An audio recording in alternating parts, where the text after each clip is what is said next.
नमस्कार, मैं ओंकारनाथ शुक्ला। साथियों, यह मेरा ऑफिशियल चैनल ट्रू समाचार है, जिस पर मैं आप सभी को योजना से जुड़ी हर जरूरी और अहम खबर देता हूं। अगर आपने अभी तक हमारे इस चैनल को सब्सक्राइब नहीं किया है तो योजना से जुड़ी हर जरूरी खबर पाने के लिए अभी इस चैनल को सब्सक्राइब करें। अगर आप अपने घर के सपने को लेकर लंबे समय से इंतजार कर रहे हैं तो आज की यह जानकारी आपके लिए बहुत काम की साबित हो सकती है। यहाँ हम किसी भी तरह की अफवाह या बढ़ा चढ़ाकर कही गई बातों से दूर रहकर सरल और स्पष्ट तरीके से समझेंगे कि योजना से जुड़ी असल प्रक्रिया क्या है और आपको किन बातों पर ध्यान देना चाहिए। सबसे पहले यह समझना जरूरी है कि किसी भी सरकारी योजना में पैसा मिलने की प्रक्रिया एक तय सिस्टम के अनुसार होती है।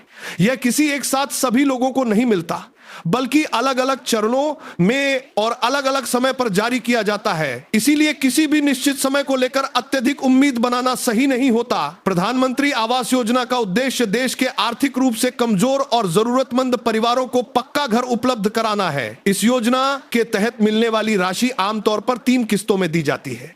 पहली किस्त आवेदन, स्वीकृति और प्रारंभिक सत्यापन के बाद, दूसरी किस्त निर्माण कार्य की प्रगति के आधार पर और तीसरी किस्त घर के पूर्ण होने पर दी जाती है। अब बात करते हैं उस सबसे महत्वपूर्ण प्रक्रिया की जिसे अक्सर लोग नजरअंदाज कर देते हैं, सत्यापन और दस्तावेज।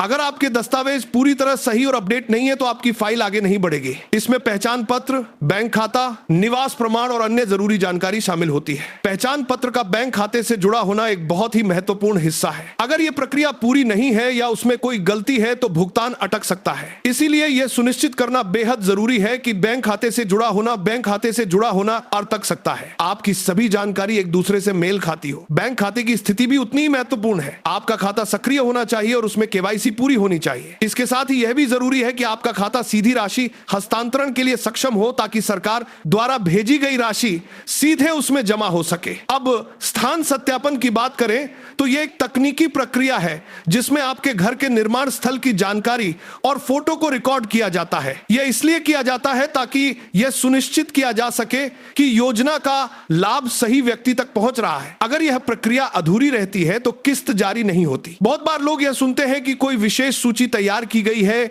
या कुछ लोगों को पहले पैसा मिलेगा। ऐसे मामलों में यह समझना जरूरी है कि सरकार अलग अलग चरणों में लाभार्थियों का चयन करती है। जिन लोगों की सभी प्रक्रियाएं पहले पूरी हो जाती है उनका भुगतान पहले जारी किया जाता है, लेकिन इसका मतलब यह नहीं है कि बाकी लोग योजना से बाहर हो जाते हैं। अगर आपकी प्रक्रिया पूरी है तो आपको भी आपके क्रम के अनुसार लाभ मिलेगा। इसलिए किसी भी तरह की तुलना या चिंता करने की जरूरत नहीं है। पात्रता के नियम भी समय समय पर अपडेट होते रहते हैं, इसीलिए जरूरी है कि आप नवीनतम जानकारी पर ध्यान दें। अगर आपकी आय, संपत्ति या अन्य शर्तें योजना के अनुसार है तो आप इसके लिए योग्य हो सकते हैं, लेकिन इसके साथ ही कुछ सीमाएं भी होती हैं।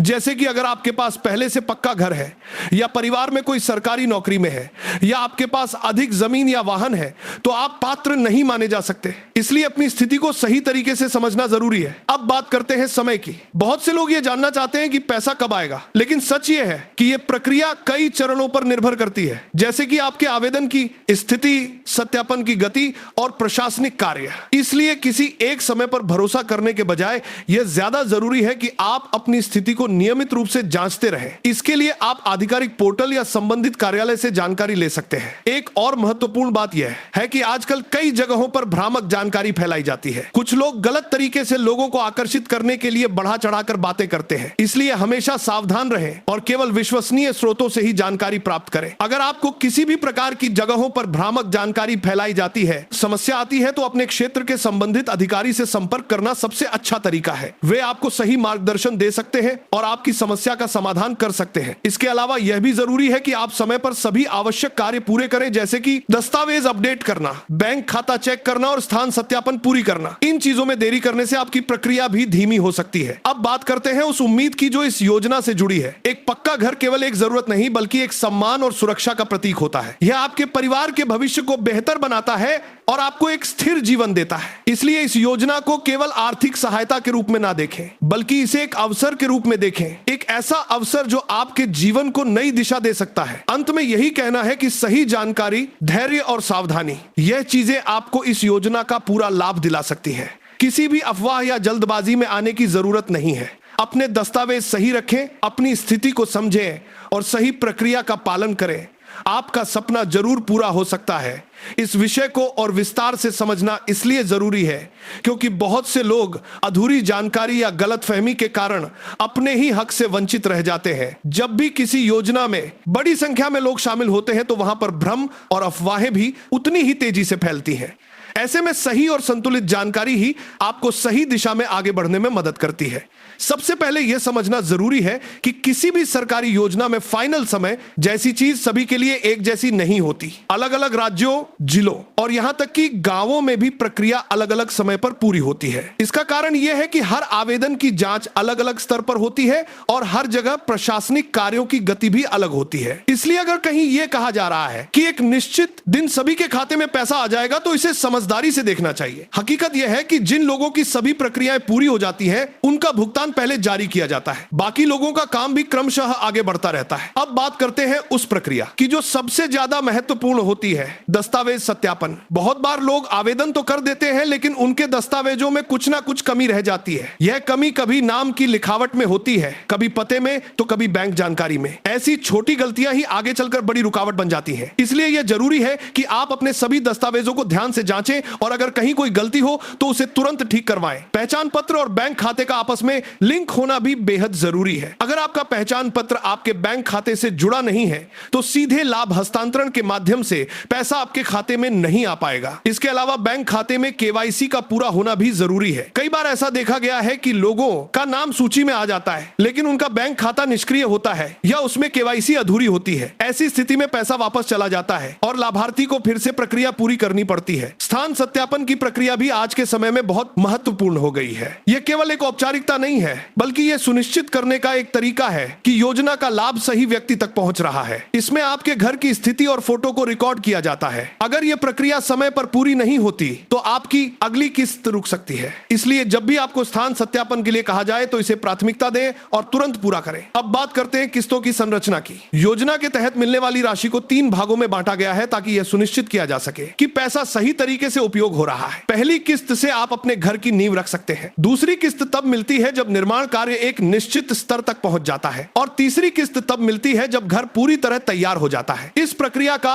उद्देश्य यह है कि लाभार्थी को हर चरण में सहायता मिलती रहे। अब एक और महत्वपूर्ण बात, धैर्य। सरकारी योजनाओं में समय लगना स्वाभाविक है। इसमें कई विभाग शामिल होते हैं और हर चरण में जांच होती है। इसलिए अगर आपको थोड़ी देरी होती है तो घबराने की जरूरत नहीं है। इसके बजाय आपको अपनी प्रक्रिया पर ध्यान देना चाहिए और यह सुनिश्चित करना चाहिए कि आपकी तरफ से कोई कमी ना रहे। अगर आपकी जानकारी और दस्तावेज सही है तो आपको निश्चित रूप से लाभ मिलेगा। इसके साथ ही यह भी जरूरी है कि आप सही स्रोतों से जानकारी प्राप्त करें। आजकल बहुत से लोग सोशल मीडिया पर जानकारी साझा करते हैं लेकिन उनमें से हर जानकारी सही नहीं होती। कई बार लोग केवल ध्यान आकर्षित करने के लिए बढ़ा चढ़ाकर बातें करते हैं जिससे आम लोगों में भ्रम पैदा होता है। इसलिए हमेशा आधिकारिक वेबसाइट या सरकारी कार्यालय से ही जानकारी लें। अगर आपको किसी भी प्रकार की समस्या आती है तो अपने क्षेत्र के संबंधित अधिकारी से संपर्क करें। वे आपकी स्थिति को समझकर आपको सही मार्गदर्शन दे सकते हैं। अब बात करते हैं पात्रता की। योजना के लिए कुछ निश्चित नियम होते हैं जिनके आधार पर लाभार्थियों का चयन किया जाता है। इसमें आपकी आय, संपत्ति और अन्य सामाजिक आर्थिक स्थिति को ध्यान में रखा जाता है। अगर आप इन नियमों को पूरा करते हैं तो आप योजना के लिए पात्र हो सकते हैं। लेकिन अगर आपके पास पहले से पक्का घर है या आप अन्य शर्तों को पूरा नहीं करते तो आपका आवेदन स्वीकार नहीं किया जाएगा। इसीलिए आवेदन करने से पहले अपनी पात्रता को अच्छी तरह समझना जरूरी है। इससे आपको आगे चलकर किसी भी तरह की परेशानी नहीं होगी। अब अंत में एक बहुत जरूरी बात, जागरूकता। जितना अधिक आप इस योजना के बारे में जानेंगे उतना ही बेहतर तरीके से आप इसका लाभ उठा पाएंगे। अपने आसपास के लोगों को भी सही जानकारी दें ताकि वे भी इसका फायदा उठा सकें। यह योजना केवल एक आर्थिक सहायता नहीं है बल्कि यह एक नया जीवन शुरू करने का अवसर है। एक पक्का घर आपके परिवार को सुरक्षा, सम्मान और स्थिरता देता है। इसलिए इस अवसर को समझदारी से लें और हर कदम सोच समझकर उठाएं। सही जानकारी और सही दिशा में किया गया प्रयास आपको आपके लक्ष्य तक जरूर पहुंचाएगा। इस विषय को और स्पष्ट रूप से समझने के लिए जरूरी है कि हम कुछ महत्वपूर्ण बातों पर ध्यान केंद्रित करें जो सीधे तौर पर आपके लाभ से जुड़ी हुई है। अक्सर लोग योजना के बारे में सुन तो लेते हैं लेकिन उसकी प्रक्रिया को पूरी तरह समझ नहीं पाते और यहीं से समस्याएं शुरू होती हैं। सबसे पहले यह जानना जरूरी है कि योजना में शामिल होने के बाद भी हर व्यक्ति को तुरंत लाभ नहीं मिलता। इसके पीछे एक पूरी प्रक्रिया होती है जिसमें आवेदन, सत्यापन और मंजूरी जैसे कई चरण शामिल होते हैं। जब तक यह सभी चरण सही तरीके से पूरे नहीं होते तब तक भुगतान जारी नहीं किया जाता। इसलिए सबसे महत्वपूर्ण कदम है अपनी जानकारी को सही और अपडेट रखना। आपके नाम की लिखावट, पता, परिवार की जानकारी और अन्य विवरण सभी दस्तावेजों में एक जैसे होने चाहिए। अगर इनमें अंतर होता है तो आपका आवेदन अटक सकता है। योजना से जुड़ी हर अपडेट के लिए ट्रू समाचार को सब्सक्राइब जरूर करें।